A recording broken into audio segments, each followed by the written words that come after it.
दलितों, पिछड़ों और आदिवासियों की बात करने वाले कांग्रेस पार्टी और राहुल गांधी पर सबसे तीखा कटाक्ष किया उन्होंने 2 प्रश्न पूछे, बल्कि कहें कि 3 प्रश्न पूछे।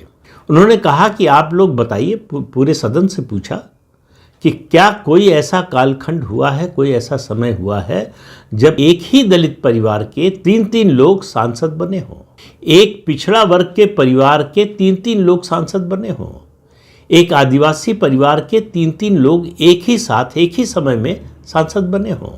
उन्होंने किसी का नाम नहीं लिया। इस समय राहुल गांधी, सोनिया गांधी और प्रियंका वाड्रा गांधी तीनों सदस्य हैं संसद के, 2 लोकसभा के, 1 राज्यसभा में।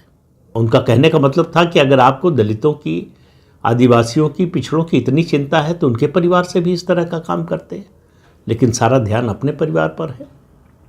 और मैं आपको याद दिला दूं, ये कोई नई परंपरा नहीं है गांधी परिवार की। शायद हो सकता है साल ठीक याद ना हो, लेकिन जहाँ तक मुझे याद आ रहा है ये 1936 की बात है, जब स्वराज भवन कांग्रेस पार्टी का मुख्यालय बना।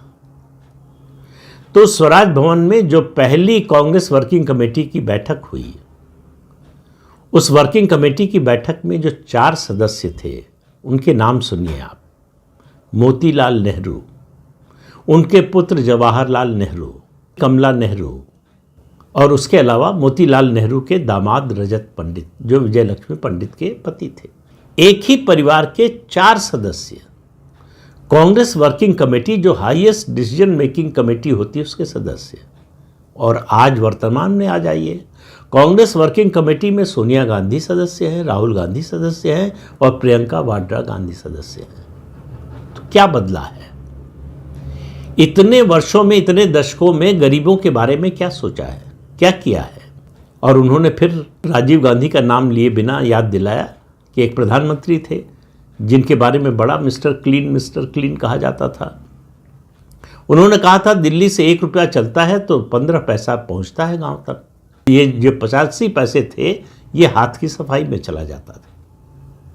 हमने ये इंश्योर किया कि 1 रुपया चले तो 1 रुपया ही पहुंचे। उन्होंने कहा 10 साल में गरीबों के खाते में सीधे हमारी सरकार ने 40 लाख करोड़ रुपए भेजे हैं।